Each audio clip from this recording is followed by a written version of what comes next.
Byron Brown is an Auburn Tiger. It is the announcement that folks have been waiting for, maybe since Alex Golesh was named the head coach, but certainly for the last 48, 72, 96 hours, they've been waiting on that announcement. And so a special announcement like this, Zach, means a special show. We are live, all the way live, and we are talking about Byron Brown's commitment to be an Auburn Tiger. And here we go. I mean, we're off and rolling. What a way to start Tuesday. Here we go. Happy Tuesday. Yeah, I kind of thought they were going to do it late last night, and there were different rumors and speculations as to why. Yeah. But yeah, doing it at 8 o'clock in the morning, that's crazy work. That is crazy work by Byron Brown and Alex Golesh, but who cares? It doesn't matter. We said it didn't matter when it happened, as long as it did happen. Yeah. So not going to be picky about it, but yeah, 8 a.m. on a Tuesday that's crazy. Well, you said if it didn't happen by the end of Tuesday. Yeah, it's okay to start panicking a little bit, or at least asking questions why. Sure. But yeah, here we are, nowhere near the end of Tuesday. And everybody who had I guess now we have to find something else to panic about. We must find something else to panic about now. We have to pivot our panic. But no, Byron, this makes, like most things, in hindsight, it makes all the sense in the world. All of the receivers, all of them, except Singleton, and he may still come, but all the others have already announced. So what if you have all your receivers and you have your offensive coordinator and you have your head coach? The only natural, logical, reasonable act to follow was the quarterback following suit. And so they worked it all out. They settled whatever they needed to settle, and they made the announcement. Yep. And obviously, I mean, we've talked about the impact that Byron Brown can have on an offense. And I love that we don't have to talk about him learning the system. Mm-hmm. I love that. There will be speculation on, okay, what happens when it's against, 9 SEC games and Baylor, which that's fine. That's going to happen regardless. And that's what he's signing up for. And I think there are traits there that translate to him doing that. I just love that we finally have a quarterback that we don't have to twist and turn and talk ourselves into and try to sell ourselves on it all off season. With Jackson, he was a 5-star. And brutal situation. Yeah. Or Peyton, it's he was good 2 years ago. Right. But he lost his pro guys, and, we'll see what happens. I'm so glad we don't have to do that anymore. Yeah. We now have a guy who is extremely productive at his level of competition, and now we just get to see if it translates to the best level of competition. Yeah. I like that a lot more. Yeah. No, I completely agree with that. I'm seeing comments. Let's panic now about the trenches. Let's panic about the offensive line. Let's panic about left tackle now. And I say in love. I say this completely in love and partially in jest. Y'all are exhausting. Let's talk. Can we get through the Byron Brown excitement because we panicked over that for 4 straight days before we actually panic about something else? Can we please do that? I mean, that is the next question. Sure. Right? I don't think I'll. Yeah. I mean, my show just dropped this morning on Locked On, and I was asking the question, why is it? I wasn't panicked. I believe that Byron Brown would be an Auburn quarterback, but I was asking the question, why are we doing it this way? Yeah. What's the point in doing it this way? And then boom, this drops. So all that's null and void, which is great. But now the question does turn to offensive line, and we'll turn there in a second. But let's live in this moment. Yeah. Just for a second. It's a play, and you can get tired of it if you want to. 3,000-yard passing, 1,000-yard rushing seasons are special. They are rare. They don't happen. And for anybody who wants to come at us with, well, it was a group of 5 schedule, group of 5. Right. Then why haven't more group of 5 quarterbacks done it? Correct. Why don't we have one of those every year? If it's so easy to do against a group of 5 schedule, why not? Listen, everything he's done to this point, and now he's got SEC resources, and in theory he'll have SEC offensive linemen, and you know what? He's got SEC receivers now. Those people who transferred from South Florida, they were group of 5 receivers. Yep. They're not group of 5 receivers now. They are SEC receivers. They're at Auburn University. They're playing for an SEC school. I have a quick thought about this too. Most of those guys, if you go back and look at all the guys who committed yesterday, started at USF, they had SEC offers. Like Fred Gaskin had Auburn, Alabama, Florida, among many other power conference offers. But he chose South Florida. Why? Because he believed in the vision and the culture that the coaching staff set. Now going to penalize these kids because the staff did a really good job in selling their vision and their culture? That doesn't make much sense to me. Yeah, I think Eccles is a great example. The tight end. He was committed to Tennessee for like a year. And then Golesh leaves for South Florida, and he just keeps recruiting him over and over and over again. And then like 3 weeks-ish before signing day, he flips. It is a big deal. I remember like following that when it happened. Just be like, wow, they lost a guy to South Florida. Oh, he followed a coach. Of course, I didn't realize it would be Auburn's next head coach when that happened. But I do remember that happening because it was a big deal. And it was like, I think he's the highest rated recruit in that program's history. And that's just because he was committed to Tennessee for so long, and Golesh didn't give up on him. Yeah.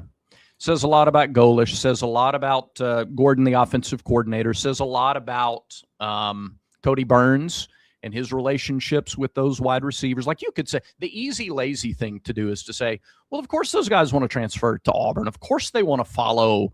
Of course you'd want to go from Tampa to Auburn. And there's there's a grain of validity to that. I don't want to discount that. But you'd want to go from Boise to Auburn, wouldn't you? You'd want to go from Liberty to Auburn if you had that chance, wouldn't you? You'd want to go a lot of places to Auburn if you had that chance. They haven't done it to previous 2 head coaches. They're flocking to this one. All right, let's bring in the person who loves the fact that this dropped at 8 a.m. on a Tuesday. How are we feeling, Kyle Rush? I love morning shows being completely irrelevant. Merely 30 minutes into the show. That's incredible. I'm fired up. Who cares? Let's rock.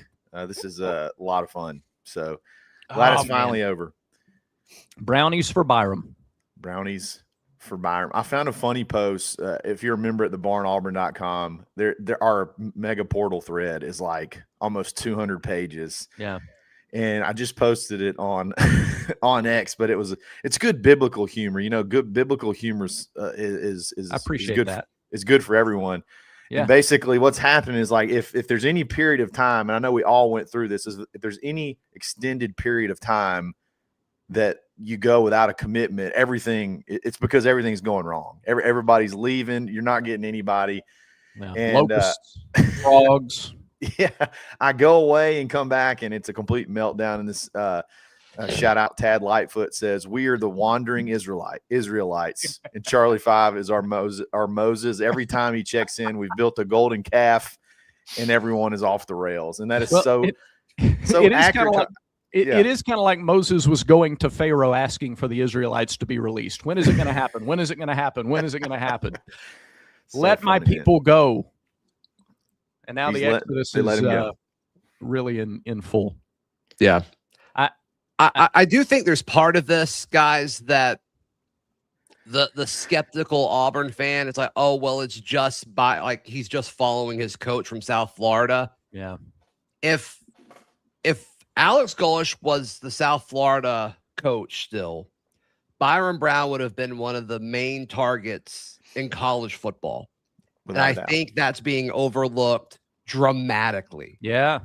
Well, Pete Thamel, when he released his announcement, he said, I think it says in the article, he will be one of the he'll be one of the highest paid players in college football. So, Auburn's giving him a sweetheart deal just because he followed his head coach. It's a charity out here. He's a bum. We just bring him on with his coach. Well, it's going to be funny because people are going to say that, but also like, oh, well, Golesh wasn't wanting to pay anyone either. So it's going to be really tricky for folks to navigate all of these things. So those goalposts are acting like windmills. They're just turning and moving and churning and, That's really good. There's going to be a lot of dancing on points made and shots taken. So, yeah, It's gonna be a lot of fun to watch. It's like I've been using a Six Flags reference because I mean I grew up going to Six Flags in Atlanta. It's like taking your kids to Six Flags and they're just asking you all the time, can we ride the Scream Machine? Can we please ride the Scream Machine? Can we please ride when are we going to ride the Scream Machine? When are we going to do it? When are we going to do it? And then as soon as you do it, it's like, when are we going to eat lunch? You never feed us. So all true. right, we're going to do that too. Can we enjoy the fact that we rode the Scream Machine while we walked to get lunch? Like, just for a minute. Yeah, our at our church on Sunday, funny enough, he used Six Flags in an example too, where he talked about how his kids really want to stay all day, and then fireworks at 10 o'clock at night or whatever, Mm-hmm. and so they do all of their things, and then they're leaving super late, and he gets on the interstate, and his son in the back starts crying, and he's like, "What? We just had this incredible day. We did everything you wanted to do," and he's like, "I didn't get a balloon." Yeah. Like, What? What do you want? Yeah. What do you want? I mean, there's people asking in the chat, and like, I don't think it's the most ridiculous question in the world, but talking about, can he translate to the SEC? And it's like, he had as many wins against SEC teams last year as we did. Yep. Yeah. That's crazy. And it's sad that we were ever at that point as an Auburn football program, but he had less shots at us. Would we have beaten Florida last year? I have no clue. Right. But they definitely did. They sure did. Yeah. And a lot of teams beat Florida, and that's fine. But they did. They did. And they had the number 2 team in total offense or offensive efficiency or explosive offenses. And but it's just fine. But they beat all those other group of 5 schools in those categories. We got to wait to find out if it's going to work against a 9-game SEC schedule. Of course. But it doesn't mean you write off how prolific and talented and explosive these guys offensively were a year ago. You can't just write it off simply because we can't fast forward time to get to September. 100%.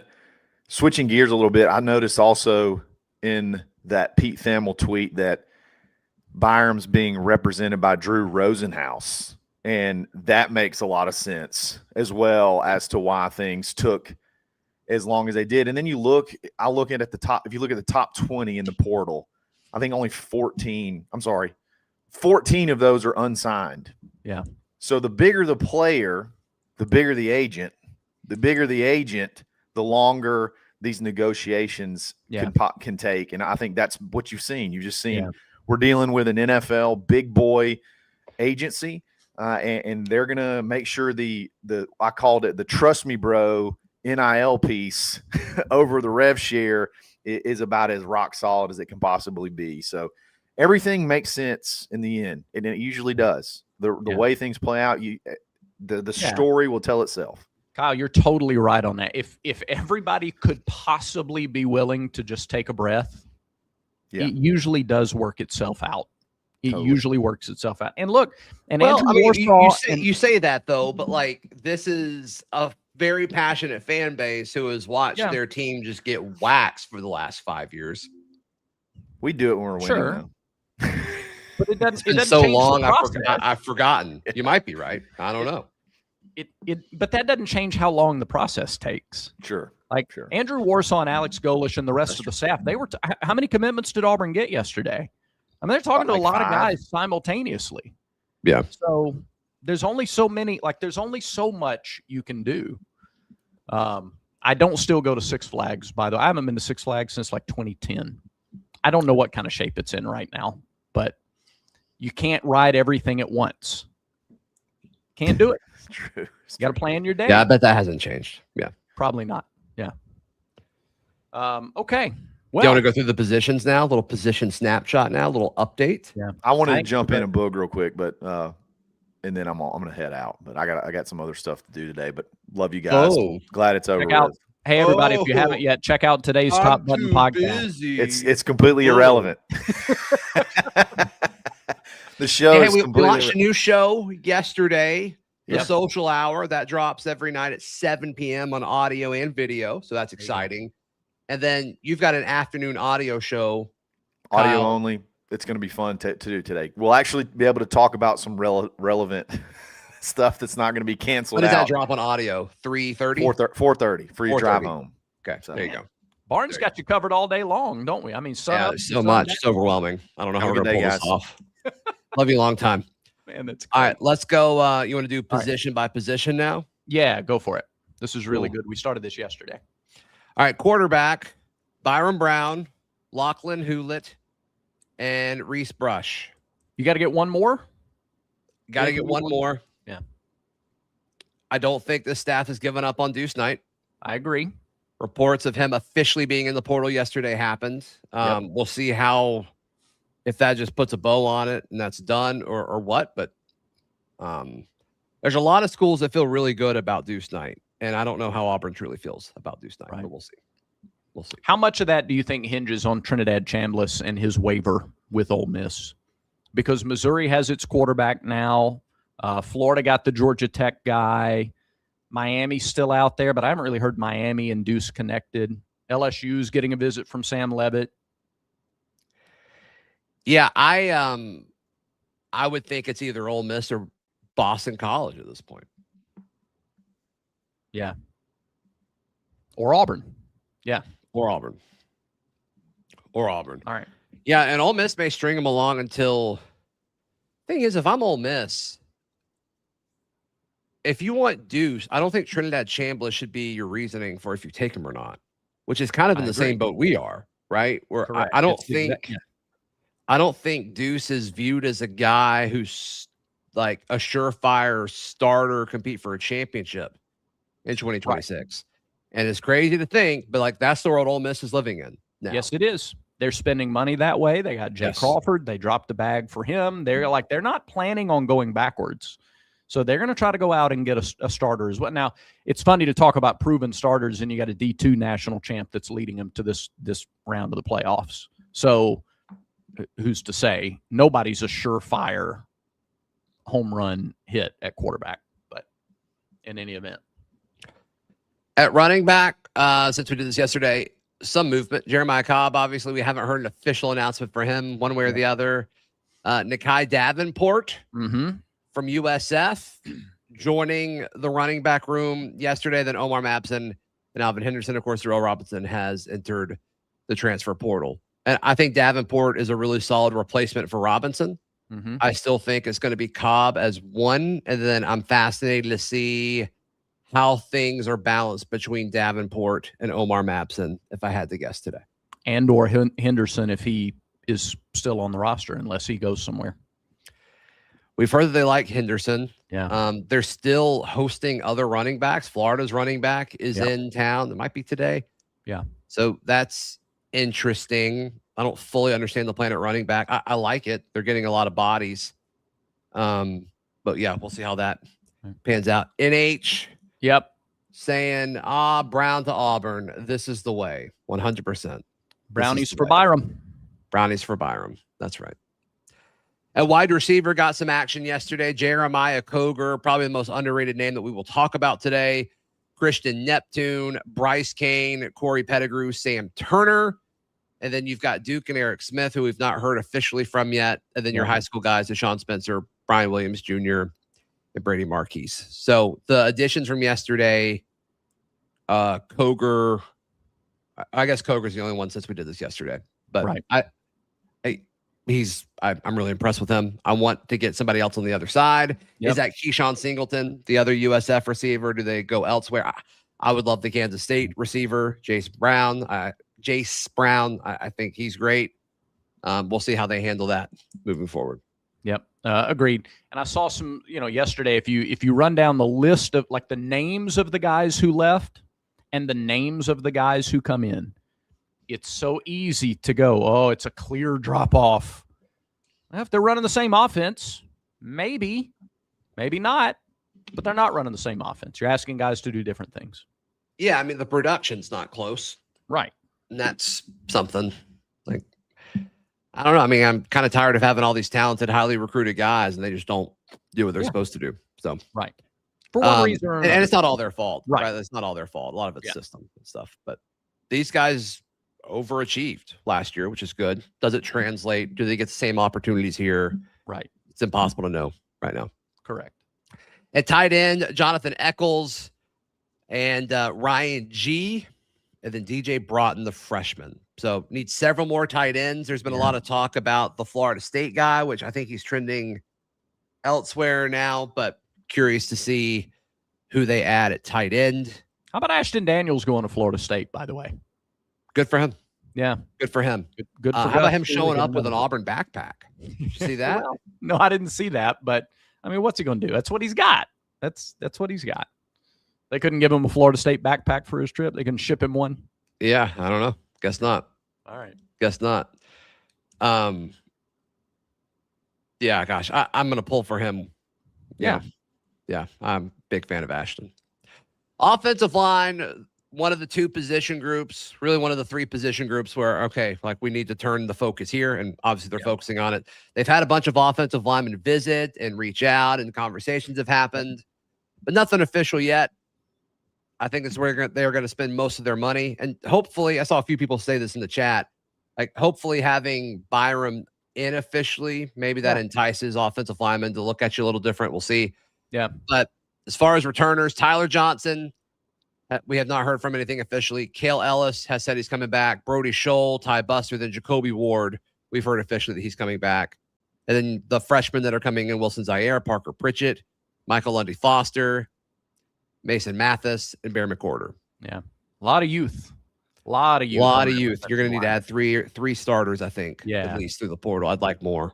But yeah. And they're hosting guys from, Kansas State and Ohio State, maybe LSU in there as well. So and I want to be careful just because a guy is transferring from a power conference school doesn't guarantee that he's going to be exceptional here. Just because a guy's transferring from a group of 5 school doesn't guarantee that he's not going to be successful here. Like we got to move past that. We have to be smarter than that to just assume that they're going to be good because they come from a power conference or not good because they don't come from a power conference. We know better than that. Right. All right. Right.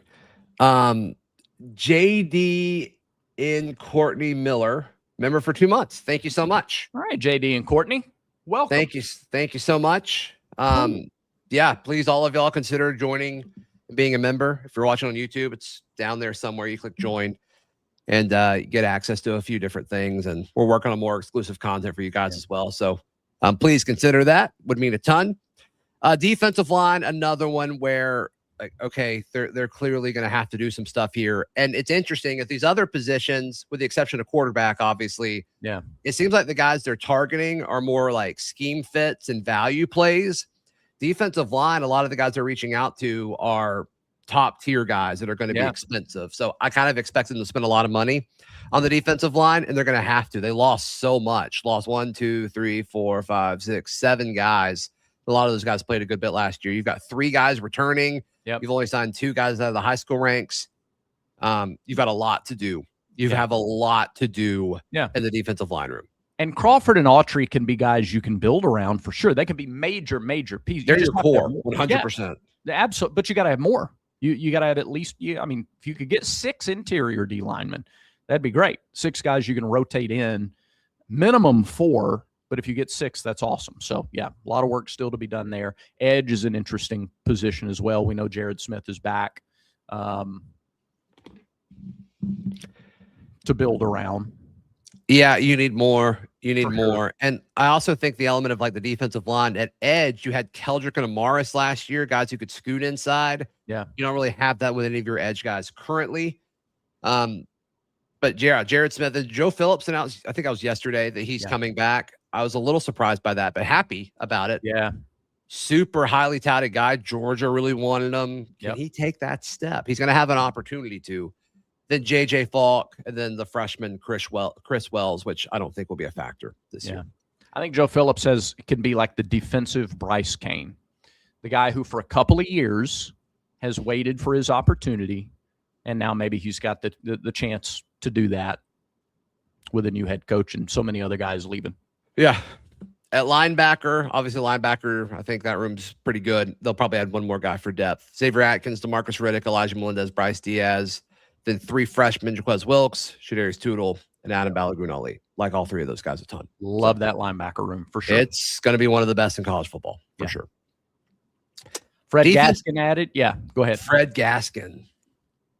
Freaking Gaskin. I don't care for the name, but he's a good player. His name is Fred Gaskin, people. I know. I heard you. I listened this morning, and so that's why I wanted to. That's why I wanted to act like I didn't care for the name, just to see. Chat, let's all say it together.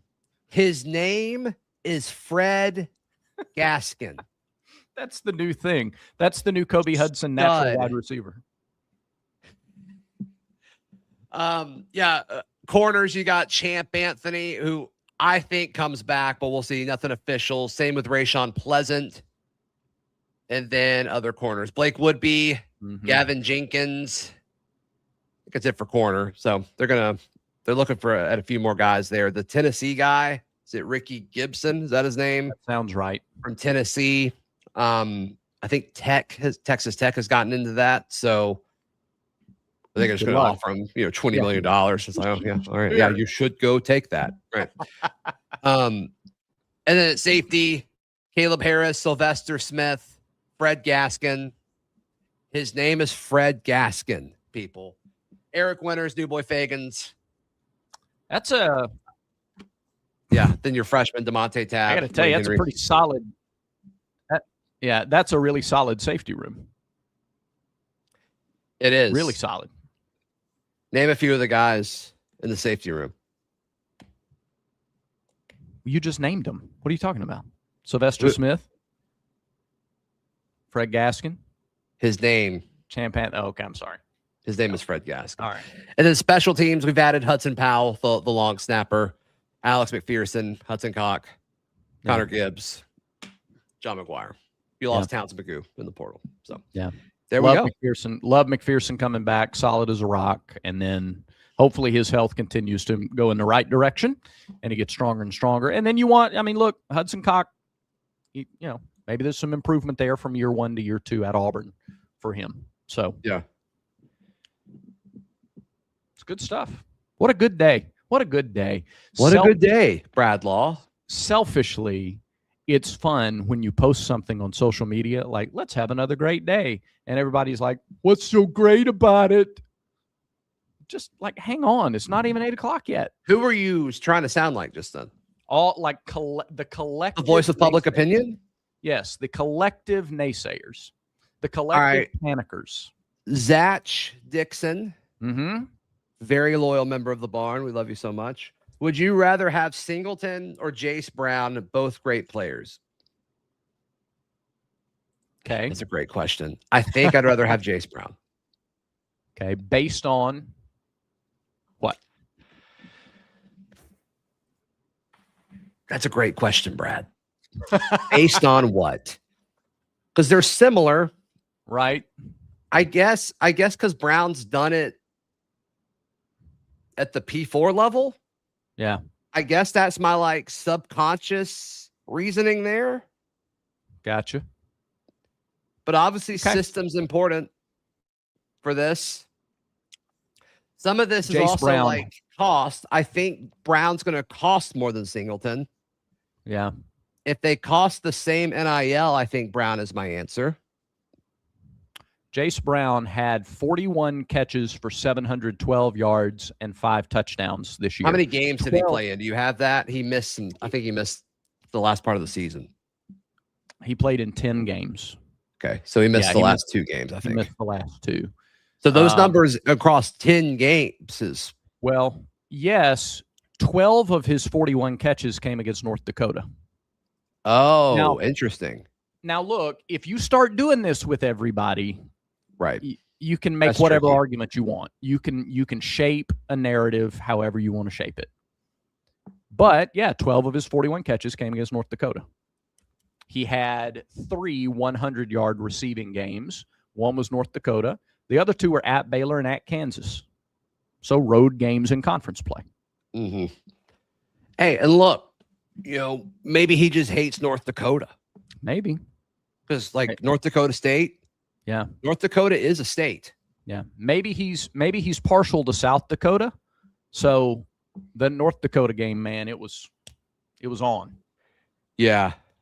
Jace Brown, though, is a question. guy. What's your answer to that question? I don't know. I'm partial to guys who already know the system. And they clearly like him. I think it was Koger after he announced, and that became official. He's like tweeting at Singleton, like, come on, Auburn fans, tweet at my brother. We want him here. And I like that. You want guys who want to be together. Mm-hmm. Singleton, 6'3", 215. So he's a good bit bigger than Brown.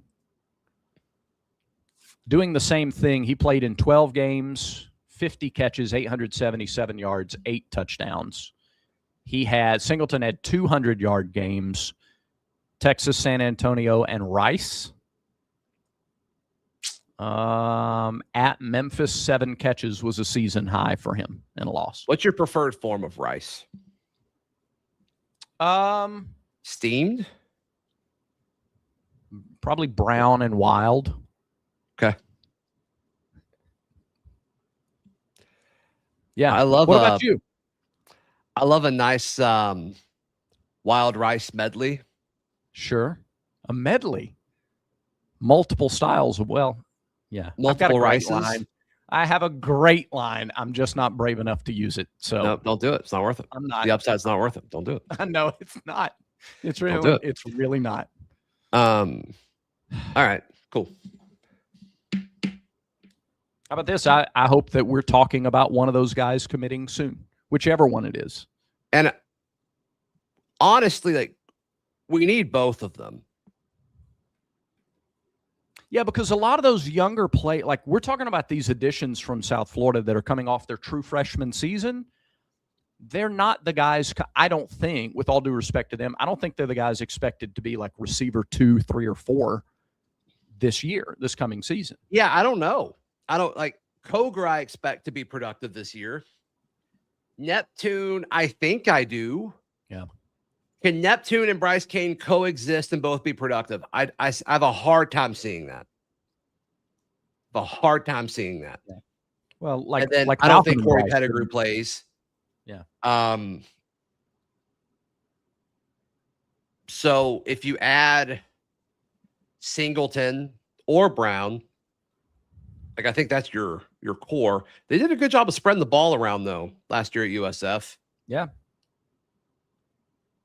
Some of these battles though, like, are we going to see Sam Turner and Koger battle? That makes sense. It does make sense. Or do they rotate more guys? I don't know. I have to go back and look at I don't think their snap counts did that, but the production and like targets looks like they did. Yeah. And we've talked many, many times. I'm of the, belief. I mean, you got to have a number of guys on the roster. You need the bodies, but you're not going to get more than about 3. Yeah, and the number on the roster is going to look different this year because of the new like roster stuff, the 86 to 110 or whatever, those guys, like the different allocation. Mm-hmm. Which is good.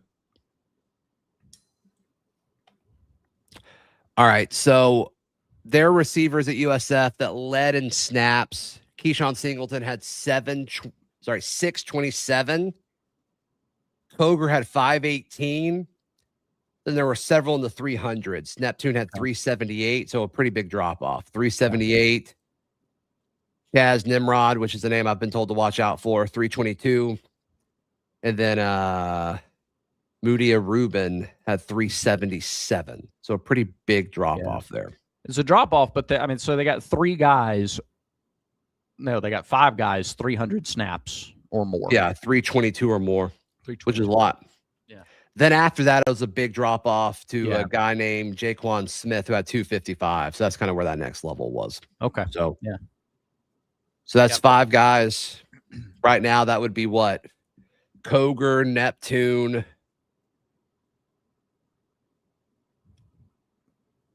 Kane, Turner. Yeah, we need more receivers. Mm-hmm. We need more receivers. Yeah, at least one. And then Singleton or Somebody else. Let me get this in here. Let me get this super chat in. Bonehead 32180 with a $5 super chat. Thank you very much, Bonehead. Somebody asked how many offensive snaps per play USF had. So they had 946 all season divided by 13. So that's 72.7 offensive plays per game. That's actually a lot. You know what? Well, yeah, but it's a little less than I would have guessed. Okay. Given these types of offenses, they're not going breakneck pace. They're not trying to get a playoff, with 22 seconds on the play clock or anything. Yeah, I got you. Yeah. All right. Well, cool. Byron Brown, an Auburn Tiger. Exciting stuff. Stuff. A big piece to the puzzle for sure. I think that does it for today's show. Brad Law. Thank you, everybody, for watching. Please subscribe if you have not yet. We appreciate it. And remember, until next time, everyone has vices. Make sure Village Vice is one of yours.